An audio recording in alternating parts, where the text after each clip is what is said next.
Hey there folks, my name is Caleb Downing, and today we're going to go over this sight pusher by OneTigris. So let's get into it.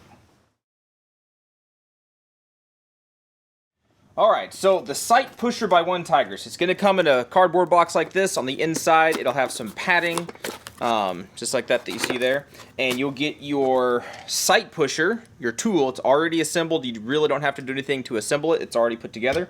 You'll get the tool, and then a couple extra little spare pieces and parts, some Allen keys, and a couple screws, just in case at some point some of them fall out sometime, I'm assuming. You can fix it, reassemble it, and put it back together.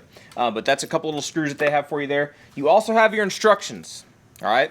Now, I'm not going to sit here and read all the instructions to you, but it's very important. Read through these instructions. They have some very good pieces of information for you, all right? So what we're going to do today, instead of just reading the instructions, I'm going to show you how I can go about using this sight pusher and replace or take off and put back on the rear sight on this slide right here, all right? So for sake of this whole demonstration, I'm going to take this sight pusher, I'm going to put it in my vise. That's just going to keep it nice and solid and stable. If you don't have a vise and you wanted to secure this to a workbench or a work table, it does have these two large holes which you could use to put some bolts and drill some holes through your table or a workspace or bench, whatever it might be, and that would hold this guy all nice and secure. You really don't even have to do that though. This is a very secure setup. You could really just kind of do it in your hand, but for the demonstration we're going to put it in a vise. So let's go ahead and do that. Alright, so one of the first things we're going to do on this is make sure everything is leveled out and zeroed out. As you can see, there's a little notch right here, and there's little tick marks along here, and there's one large notch on this piece, and there's a large notch in the middle, so that's your center mark. This piece is going to move left and right to push your sight out and to adjust it. We're just going to make sure everything's pretty much zeroed right in the middle. These two pieces right here, your little side pushers, it's convenient, it's nice, they have nice rubber padding, you're not going to scratch up your slide. We're going to open those guys up, something like that. That way we can get our slide on the inside. Also down here we have this knob. This is the bottom floor plate. That piece adjusts kind of like an elevator, lifts up and down. And on the front, you can kind of see it back down in here. This is a piece that provides top tension. So we're going to open this guy all the way up, pull him all the way up, make sure our bottom level piece is pulled down enough. Quick note on the slide here. Some rear sights on some models have springs and detents and things underneath the rear sight. Alright, so know your firearm before you just start taking stuff apart.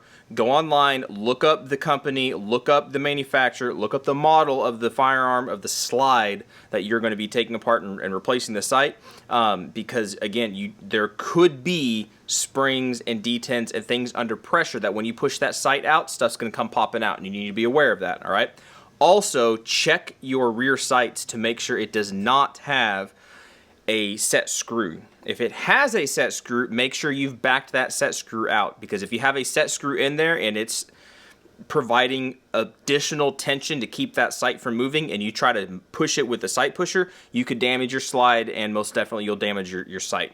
So you don't want to do that. If it has a set screw, back that set screw out or just take it out completely, and make sure there's no hidden pins or anything that is going to keep the sight from being pushed out. Very important thing to do. It's easy to hurt your firearm and your slide, but a little bit of homework will help you go a long way, all right? So now that we have everything adjusted on our sight pusher, we're going to go ahead and place in our slide.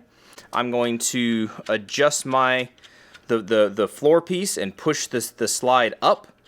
And basically, I'm going to push it up as much as I can so that the sight pusher, this piece right here, will contact the rear sight, but will not contact my slide. I do not want to be pushing the sight out and end up pushing on the slide itself. So I want to make sure that it's high enough that it can contact the rear sight, but not so low that it's going to contact the slide. Once we have that at the right height, we're going to adjust these side pieces, and we're just going to try to keep everything nice and centered. We're not going to push too hard yet and get it all really tightened down, just nice and snug. At this point, we're going to push down this top tension piece, and that's just going to kind of help seal everything in and tighten everything down nice and tight. All right, at this point we'll also go in and really tighten everything up. Want to make All right, once everything is nice and tightened up, we can go ahead and start to push our sight out. If everything's locked in there properly, the slide itself should not move. It should simply drift out and push out the sight. So here we go, start to move it. And as hopefully you can see, that sight is being drifted and pushed right out.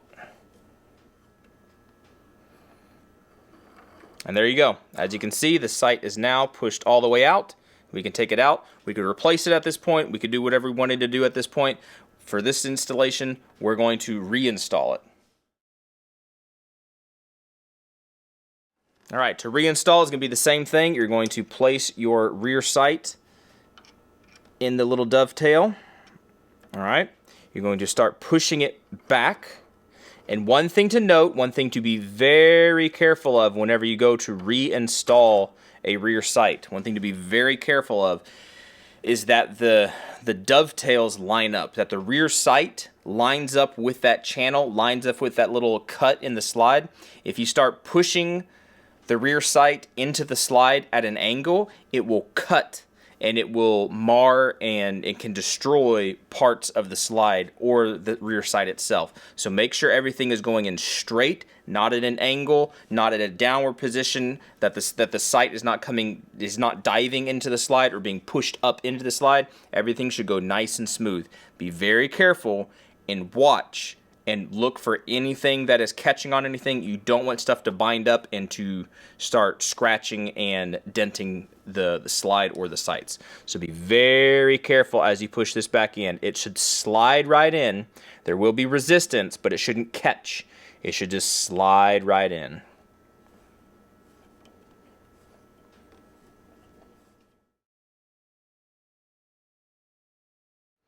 All right. Once you have it centered, you can go ahead and loosen the tightening screws. You can loosen the screws and everything so that the sight will come out. You're going to want to lower this bottom plate, and your sight or slide should come right out. It's a good idea at this point if you have a laser bore sighter or some kind of way to bore sight the firearm or the slide, because you've adjusted the sights. It's not going to be zeroed now. You'll have to go through a whole process of re-zeroing the sights, but it's a good idea at this time if you have a laser bore sighter or some way to bore sight to go ahead and do that now and get those big adjustments. Now that you have your tool out, to get those big adjustments out of the way, and then you should be able to do those micro small adjustments in the field when you actually go to sight in your firearm. Alright guys, so there you go. That's a quick little look and demonstration of the OneTigris Universal Sight Pusher Tool.